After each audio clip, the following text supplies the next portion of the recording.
Welcome to unPACKed, an open-minded podcast taking a clinical, not political approach to helping pet parents around the world. I'm Sailor Jerri, certified dog trainer, virtual dog training revolutionary, owner of Tulsa Pack Athletics, and creator of the open-minded approach. And I'm Mattison, her friend, certified dog trainer and behavior consultant. Together, we have nearly 3 decades of experience in behavioral dog training. We've been working with real dogs and the humans who love them to create solutions to problematic behaviors that feel too big for them to tackle on their own.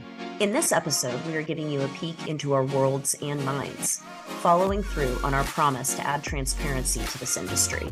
This is your chance to listen in as we fully unpack a case plan with one of our incredible guests. You will hear a breakdown of specific suggestions and protocols that are given at the start of a training program.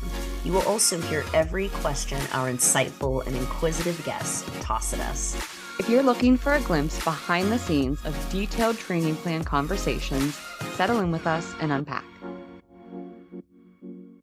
Well, Allison, we're super excited to get into your plan. And this is kind of neat because we are, in the general same part of the world and country, which doesn't happen too often. I don't find myself in the city very often because it's just not really my scene. But I do, when all this is said and done, have a couple of people that I can point you in the direction of if you should need some more help in person. So it is helpful when we have kind of that connection to be able to do that. But yeah, we really just want to prep you, I think, for something that we're really excited about. And that is you getting to work with one of our students who has offered to donate a daily program to you and Lucy. And so that's going to be starting on Monday. Jerri, I don't know if I've fully looped you into that, but she started with Holly. I saw Holly on Monday. I saw Holly's name in this Slack feed and I was like, oh. Allison, ask Holly how many languages she speaks from you. Okay. I won't be able to interact in any of them, but she's one of the few people in my life I've met that I'm fully aware has a level of intelligence far higher than my own, yet somehow hides it with humility. I don't even know. She's really cool. You're really gonna like her. Yeah, I agree. And I think that you and Lucifer definitely are going to benefit from that daily interaction and sort of being able to adjust and advance things that frequently. So let me just go through a little bit of the high-level situation. And I'm also excited to talk a little bit about how things have been going with some of these fundamental skills, because I know you've already had some like small wins and things. So I do want to touch on that. But for the listeners out there, Allison is living in an urban environment in Philadelphia, and that can be especially tricky with a reactive dog. And Lucy, affectionately known as Lucy, has a moderate to high level of reactivity, both on the leash and kind of within his own apartment and the city environment. And a lot of the sound triggers are pretty intolerable to him, and we're seeing a lot of like restless behavior, and some of that persists from before you were in quite as busy of a neighborhood or area. But we also have a lot of stranger danger where he is pretty nervous meeting anybody outside of his immediate social circle and is going to display some aggressive behavior in that case. He's trying to get space. He wants him to move away. So when we have a situation like this, where there is a lot of behaviors that we are trying to sort of get our arms around, I think it's important to bucket them into goal groups where we are really being focused on where we can get started. And I think your modification plan, but really the whole framework in this situation is like a one foot in front of the other kind of a thing, where we've just got to start with the easiest and lightest triggers and get some more kind of decompression skills in response to those before we can ever dream of tackling some of those bigger ones. And in this case, we also have something that we don't always have a bunch of information on a dog's background or on kind of the beginning of their life, but we do know that Lucy had a pretty unstable puppyhood, to say the least. One might even call it traumatic. in the events that happened in the early weeks and months of his life. And so it's not something that we are going to focus on. And Jerri and I both as trainers really never get into the war stories of it, because we just don't see the value there. But we do think it's important to acknowledge when you have something that occurs during those like really, really key early phases of development, because there are things that happen in the brain, and there are things that happen in the brain that need help healing when there's that kind of trauma. I thought it was sad. Like, and I've heard so many stories. I'm not saying that they're not all sad. I've just heard all of them. And then when you share one like that, though, where like that would have been traumatizing for me, that would have been traumatizing for one of my children, that would have been scary, and no stability, complete isolation for a long, hearing everything that's going on, but not being able to understand or process that definitely will do something to you, I think, regardless of species. And I think we see that carried over in what Jerri and I, in our discussions, see as one of the most sort of concerning pieces here, which is his sound sensitivity and the number of kind of fear and panic moments he's experiencing within a day, a week, without being able to kind of reset from that. And that's not something we see that often, where it's kind of that frequent and that much, where we would feel, that it's really pivotal to moving forward, is really working on that and starting there, which is, like I said, it's kind of a different approach for us, I would say. But the groups that we have sort of bucketed for you, the first one is managing arousal. And that's something that we just want to start building skills to make the everyday a little bit less stressful. The stuff that is already a part of your life, building some just stronger, more active management strategies and styles, both in the home and out in the world, because we don't have a backyard where we can take them out to go to the bathroom and avoid all the triggers. That's not possible. We are in a city. We have to go out amongst the people and the chaos just to go to the bathroom. So building more active management there is definitely going to be part of the beginning phases. And then again, focusing heavily on that sound sensitivity. So talk to me about, and I do want to, also pause and give you a chance for your questions, but it seems like there had been some improvement or progress or noticeable shift with the sound sensitivity or the barrier reactivity using some of these just foundational skills of managing the arousal. Yeah, so he will definitely check in with me a lot of times when he hears a trigger, especially in the home. That's where we're seeing the most improvement. Outside, we haven't seen anything yet, even sounds or anything. But he does understand that I'll try to redirect him with treats or try to redirect him with toys or whatever. So he's sometimes I think he even pretends to hear something that I don't hear so that he can come up to me and get a treat because he knows that that's going to... Teacher, pick me. Teacher. Yeah. Teacher, pick me. That stuck out to me. I highlighted it and wanted to say something about it. It can be hard, but I think it's important. And Allison and I had a brief chat about this, of pulling apart and deciding and being able to differentiate between emotionally fueled behavior and attention-seeking behavior. Yeah. That's kind of where I was going with it. Can you tell me, Allison, what the percentage of the time that dog spends? That dog, I don't know why I said it like that. You sweet little tiny Lucy. You're looking at him, man. You're looking at him. I know. You tell me right now what that dog, that's kind of more my... Tell me how much time, give me a rough percentage of how much time you think he spends in the water and out in the woods or out in an environment that would be similar to that versus urban. Okay. We go once a week to an empty field. Okay. Where I can help him decompress. But even then, sometimes the sounds in the suburbs are too much. Yeah. So we do our best, but often he's okay, I'm done. I'm out, over threshold. I can't handle it anymore. So we are 99% of the time urban. I want to take a second and talk about this, Mattison. You have what you described as an American bred Labrador.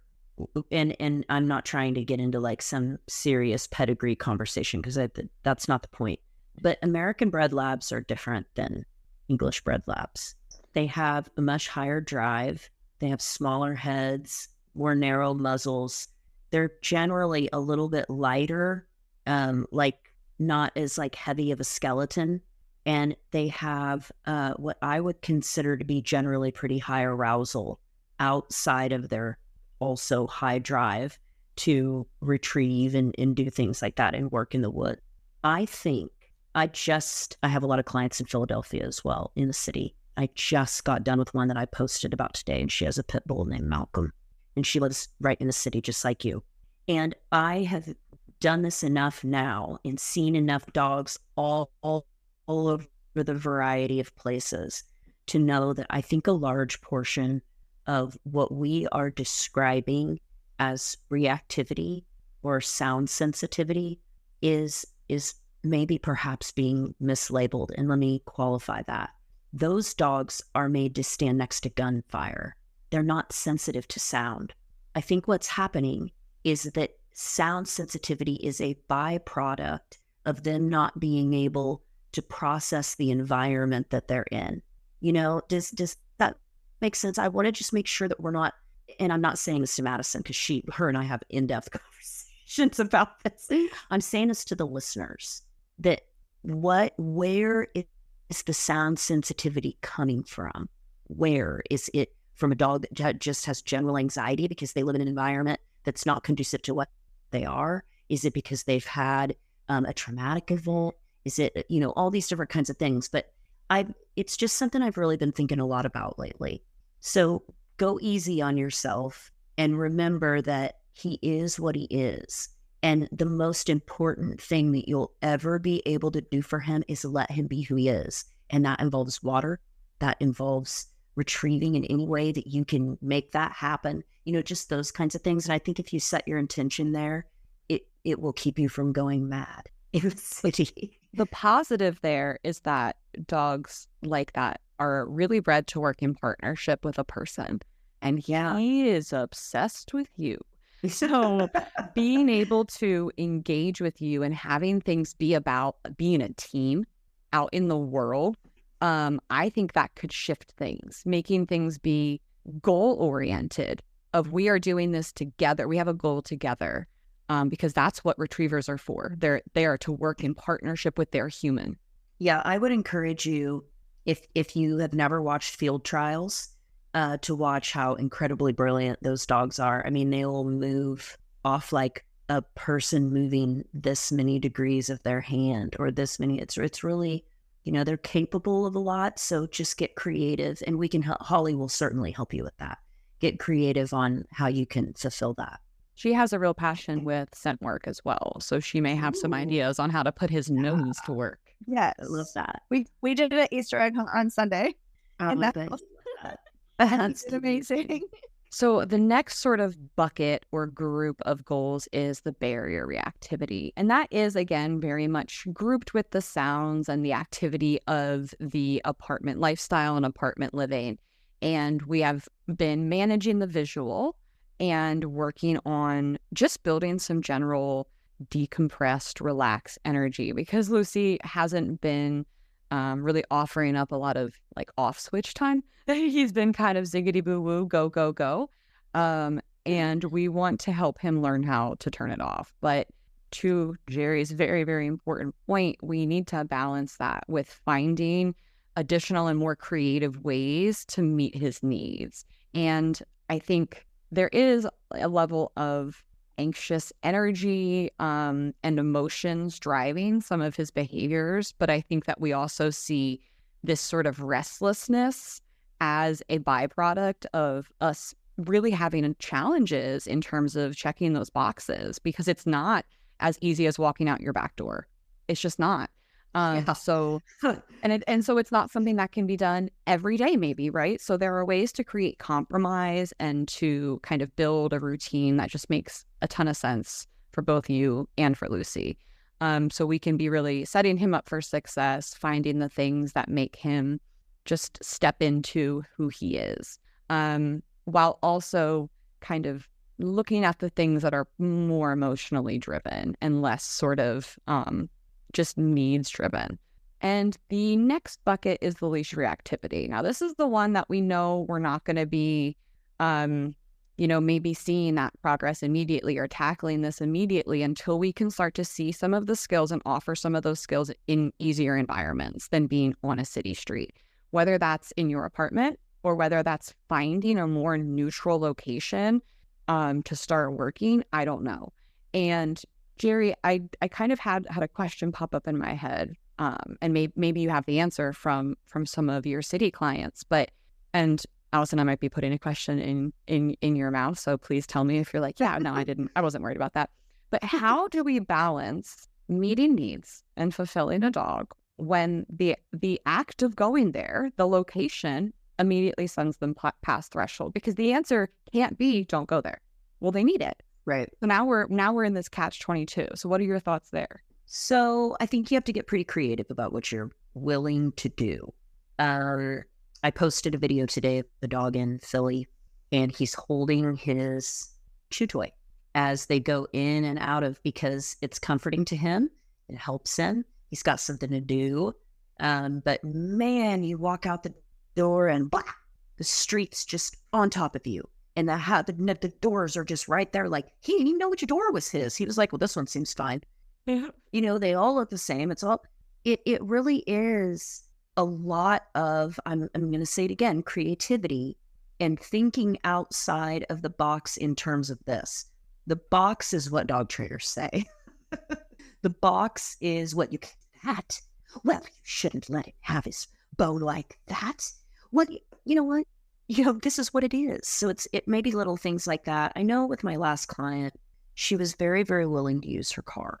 She was very willing to get in her car and just go places because it was so much easier for us to work on front door to car and then the car, which went great because we're protected, right? So it's like this little mobile hamster bubble. Well, I guess all hamster bubbles are mobile. Depends how much you're willing to work. Right? Exactly. And then when you get to said park or area that you're going to, you can repetitively practice that one place. And it will be sloppy the first few times. You just accept and it. It's just going to look like shit and feel like shit the first couple times. And if you're lucky, it won't. If you're lucky, you'll... But the reason that you go to these places often and sometimes without your dog is so you can get a pattern of what is it like there? Run a little algorithm for me on this park. What are the data that are not? I love data. That's right. You got to get the data. And are there off-leash dogs running through here once a day? Well, that's a problem. So I think being willing to use your vehicle if you have one, and if you don't have access to do that, you have to stick to the same places. And for the love of God, learn patterning. There has to be some kind of structure because it's a lot. A song and dance. Let's do a song and dance and make That's it right. every time. Mm-hmm. 5, 6, 7, 8. When you give them something to expect that they can predict, it's much easier to fall into paying attention to that than the chaos that you perceive to be around you. Opinions. That was perfect. Perfection. Oh, yes. Okay, well, if he really didn't like that, then he's definitely not going to like bucket number 5, which is cooperative care. I'm glad that was his response to my area of expertise. Cooperative care is not. So growl all you want to down there. Oh my gosh, that was hilarious. So Lucifer struggles with the nails and the tub, and we do have a framework to start working on that. Again, it's not something that is at the very, very top of our list, but a lot of the things that we're going to be doing and a lot of the skills that we're going to be building, we can translate over to some of that communication with him. But knowing that that's not the most urgent goal for you, that one kind of got scooted down. So I want to pass it back to you and see if you have any questions from the plan. I know that we've done some foundational work on like managing the reactivity in the apartment, some stationing, some muzzle, very, very beginning stages of muzzle conditioning. Yes. So we've been working on the play stay, and actually on Sunday when we did our Easter egg hunt, I was super impressed that he stayed in place while I put the eggs out. That sounds so much fun. I bet we can do something like that regularly with him, where we are, using that established skill to just, work his brain a little bit, and then rewarding him with something that is super fulfilling of getting to go around and find food. Yeah. And then so the muzzle, like we haven't clipped it yet, but we have like our face has been in it and long enough to do more than one treat through the thing. We got don't clip it yet. One. I'll send the next step of the sort of process, the 4 steps, but we're not at clipping it on his face yet. And we've kind of been using like, it's a little bit different, but we've kind of been using like the same idea of the consent with the muzzle to kind of get some other things as well. Like we have wipes that we use since we can't get in the tub right now. And he's never been a fan of those. So I've been like asking for his consent essentially to use them now, and using the treats to associate that positive like idea with it. And yeah, he did that with his brushing this weekend too, to brush his hair out and stuff. Good. Doesn't work so much with like sound things like the vacuum, at least yet. There. We're gonna have to break that down into like we call them approximations. It'll just be like basically a recording of a vacuum on a lower volume, and Holly will guide you through that. And that's one of the ways I struggle with, because he doesn't always have an issue with the vacuum. So a lot of the times I think it's more of that attention-seeking behavior and not an issue with the sound from the vacuum. Because when he's fine, he's fine. He just lets it go. He lets the vacuum happen. I disagree with that. And I'm going to disagree. I'm going to disagree while also saying that your hypothesis is also possible. I just think it's more likely that there are days where he's over on his baseline and he's going for the vacuum then. I think that dogs do things that are more statistically probable to get them what they want. They're not able to manipulate attention in the way that I believe sometimes we think they are. Okay. I think they do the thing that most likely gets them what they're looking for. So it might just be on those days, again, it could be possible, but it might be on those days that he's just up here and then, I threw my pen. Just like that. Yeah. Just like that on the vacuum. And we'll be able to kind of pull those. That was for dramatic effect. He has learned to push the buttons. So sometimes when he wants to follow the vacuum around, he'll turn it on. And then other times when he's tired of it, because it's a cheap Roomba, he'll turn it off and send it home. He's like, no, that's enough. Okay, so it's an automatic vacuum. Yeah. It's a slightly different. Okay. Slightly different. Okay. Yeah. Because he'll habituate to some of that. I was going to say. I'll have to touch base with Holly and tell her to give us a Roomba updates. Right. Yeah, it's not like all the time. So it's hard to catch on video. But he does. Sometimes he's like, okay, no, thank you. I'm done with this. Another question I have in regards to like the leash reactivity, because sometimes it's necessary to have someone else walk him. How do I not worry that they can't handle him in the city? Like, does that make sense? 1,000% it makes sense. I know that I can handle him because we've been doing this for so long, and it's hard when we're walking and he reacts. But like sometimes I have to travel for work or something where I just can't get out of it, or if I get stuck at work and would need to send someone to walk him or whatever. At the moment, I can't trust anyone to do that because I just don't feel like anyone could handle him. What do you think is behind you not trusting anyone to do that? Do you think that no one is physically capable of understanding the instructions or physically capable of doing it? There's a couple things that, first of all, I don't want to put anyone in a I don't want to put anyone in a situation where they feel uncomfortable of like they wouldn't know what to do when he reacts. Okay, so what would precipitate that? Do you see what I'm getting at here? I'm working backwards. It's okay. That's okay. Let's work it backwards. So the reason I think that you have that feeling, and you'll correct me if I'm wrong, is because you don't have anybody that you can trust. You just said that. The reason you don't have, and let's say that that person appears. Well, that would mean you would trust them because they had the knowledge that you have, and you had worked with them on making sure that they had it. That would be the only way to bring about that trust. So it's not that the person doesn't exist.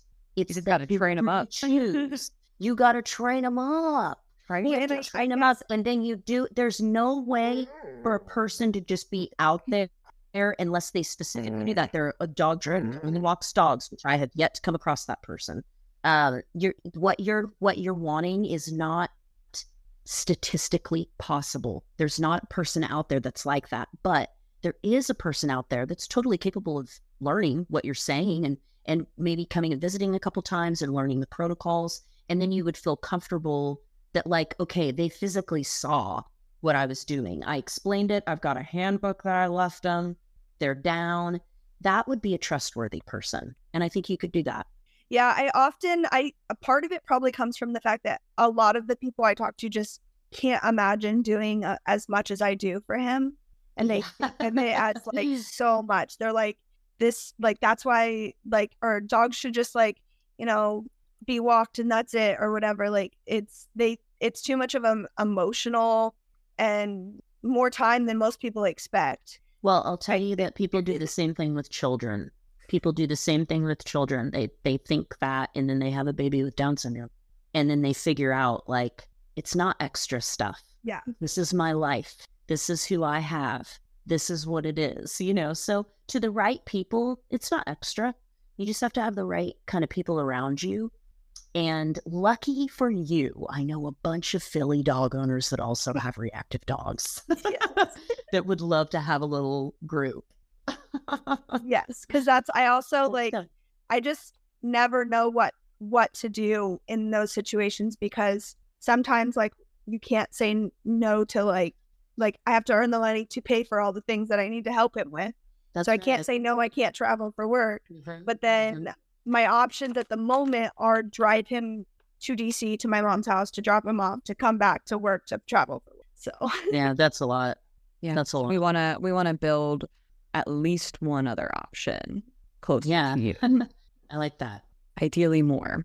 And I do have someone who at least is willing for me to, like, come out to her. She's in the suburbs, and she's at least willing to be, like, helping him get desensitized to people. And so I don't know if we do that, if she'll understand the level that it would take to walk him or whatever it may be. It's just not an option that we completely dove into yet. Yeah. Well, Jerri and I know quite a few people, so we will see who we can connect you with through this process. And on Monday, you'll start with Holly and spend 4 weeks working with her every day. And she and I will be touching base throughout the process. All of us will be. And you are just in the best hands. And we're so excited to see all that you guys can do in just those 4 weeks. Yeah, we're really excited too, because like I said, we've made some big progress, even just doing what we've done so far. Though I will say the demand barking, at least, like, so yesterday, for instance, because we had some tummy trouble, and so I was cleaning up after it, and he's yelling at me the whole time that I'm not paying him attention, that I'm cleaning up after him. That can be top of the list for something that you and Holly are just regularly looking at and digging in and getting curious and figuring out what is the barking really about. And then I think we can address it based on what it's communicating. Yeah. So, okay, I will be checking back in on Monday just to see that things have, gotten started and rocking and rolling. But thank you so much for coming on with us today. Yeah. Going through the plan. We are just, again, so excited to have you here and to see you work with Holly. And please do reach out to us if you have any questions in the meantime. Yes, thank you so much. Bye. Bye. See you.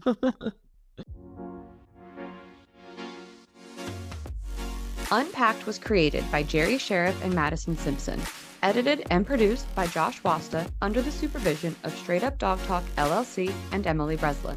If you are enjoying this podcast, follow or subscribe to be sure you don't miss an episode, and leave us a review on your favorite podcast platform.